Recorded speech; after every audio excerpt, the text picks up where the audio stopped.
Good morning dear students. अभी हमने इससे पहले चैप्टर नंबर 6 पढ़ा था, social responsibilities and business ethics. इसके बाद चैप्टर नंबर 7 जिसका नाम था फॉर्मेशन ऑफ कंपनी, ये आपके सिलेबस से हट चुका है, इसलिए हम उसको नहीं करा रहे हैं।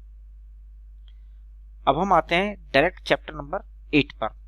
एक बार फिर से सुन लीजिए, chapter number 7 formation of company जो आपके सिलेबस में अब नहीं है, तो हम उसको नहीं करा रहे हैं। अब हम सीधे next chapter source of business finance पर पहुंच रहे हैं। स्टूडेंट्स, जैसे कि हम सभी जानते हैं कि बिजनेस में फाइनेंस एक लाइफ ब्लड की तरह है। जैसे बॉडी को चलने के लिए, किसी भी इंसानी बॉडी को, आदमी को चलने के लिए, जिंदा रहने के लिए ब्लड की जरूरत होती है, बिना ब्लड के इंसान जिंदा नहीं रह सकता। बिल्कुल ऐसे ही बिजनेस के लिए फाइनेंस जो है, पैसे, ये लाइफ ब्लड है। बिना पैसों के कोई भी बिजनेस नहीं चल सकता।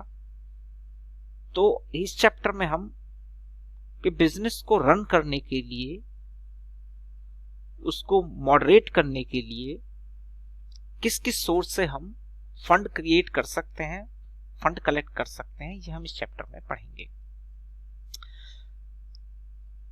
स्टूडेंट्स, किसी भी बिजनेस की दो तरह की रिक्वायरमेंट होती हैं। नंबर 1 फिक्स कैपिटल रिक्वायरमेंट और नंबर 2 वर्किंग कैपिटल रिक्वायरमेंट। आज हम इनको ही डिस्कस करेंगे।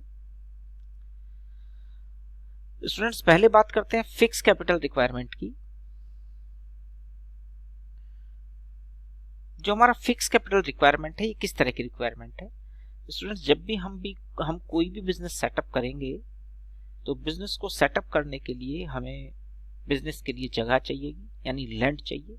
उस पर आप फिर बिल्डिंग खड़ी करेंगे, बिल्डिंग चाहिए, इंफ्रास्ट्रक्चर चाहिए, प्लांट एंड मशीनरी चाहिए, स्पेयर पार्ट्स, लूज टूल्स, ये सब चीजें चाहिए, व्हीकल्स चाहिए, मोटर कार चाहिए, ट्रक चाहिए। अगर आप बिजनेस को थोड़ा बड़ा एस्टेब्लिश कर रहे हैं, तो इस तरह की जो रिक्वायरमेंट होगी, furniture, fitting, building, plant and machinery, इस तरह की जो लैंड एंड बिल्डिंग, ये जो रिक्वायरमेंट है, ये वो रिक्वायरमेंट है जो हमारी लॉन्ग टाइम तक चलेगी। ठीक है, इसमें आप एक बार पैसे इन्वेस्ट करेंगे और इससे आपको आउटपुट लाइफ टाइम मिलती रहेगी। यानी बिजनेस में जो एक बार इनिशियली कैपिटल इंट्रोड्यूस की जाती है, उसको हम फिक्स कैपिटल रिक्वायरमेंट कहेंगे। यानी बिजनेस का जो बेस है वो फिक्स कैपिटल से पूरा होता है, क्योंकि इसमें अमाउंट जो है ह्यूज अमाउंट चाहिए। आपने देखा होगा, अगर मान लीजिए कोई एक कारखाना या फैक्ट्री आप लगाना चाहते हैं, तो उसके लिए बेस चाहिए, लैंड चाहिए, और लैंड कोई छोटे मोटे पैसों में नहीं आती, करोड़ों रुपए में आती है। मशीनरी लाखों करोड़ों रुपए की होती है।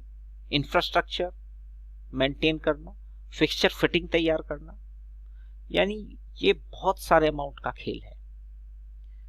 तो इस तरह की रिक्वायरमेंट को फिक्स्ड कैपिटल रिक्वायरमेंट कहेंगे जब हम अपने बिजनेस के लिए सेटअप तैयार करते हैं। ठीक है, अब बिजनेस के लिए सेटअप तो तैयार हो गया, लेकिन बिजनेस केवल इस सेटअप से थोड़े ही चलेगा। बिजनेस को चलाने के लिए आपको जरूरत पड़ेगी रॉ मटेरियल की, ठीक है, लेबर की जरूरत पड़ेगी।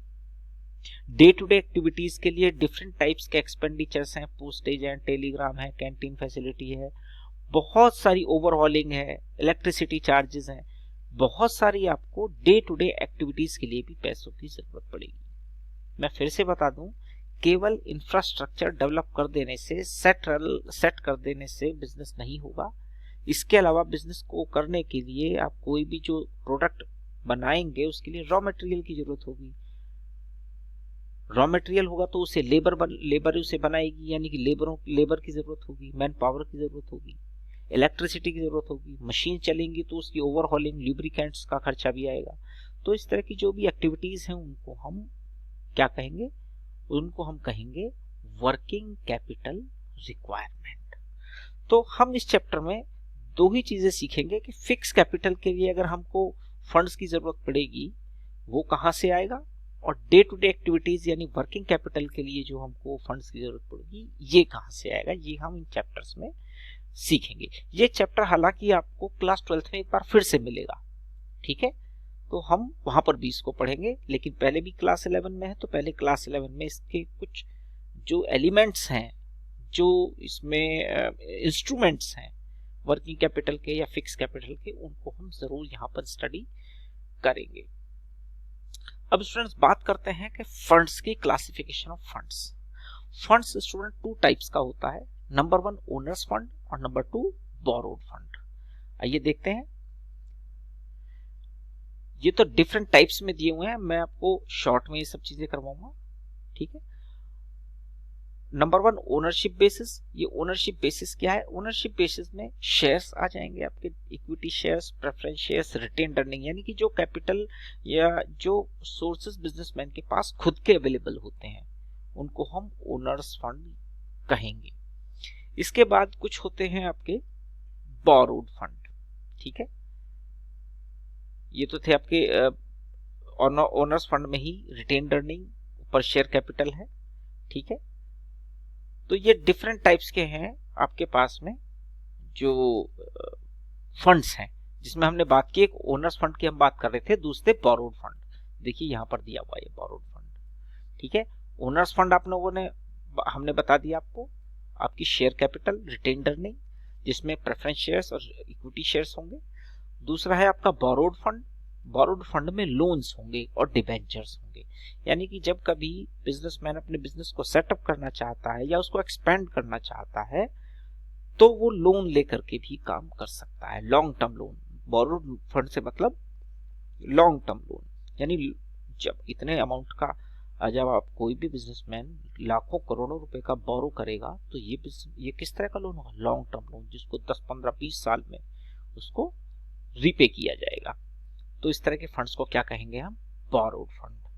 तो ठीक है स्टूडेंट्स, आज हमने हमारी रिक्वायरमेंट्स जाना और 2 टाइप्स के जो हमारे फंड्स हैं उनको जाना, कौन कौन से, एक तो इक्विटी या ओनर्स फंड और दूसरे बोरोड फंड। अब ओनर्स फंड और बोरोड फंड, या हम बात करें जो fix capital, working capital requirement के जो सोर्सेज हैं उसको हम अपनी नेक्स्ट वीडियो में डिस्कस करेंगे। Okay, thank you.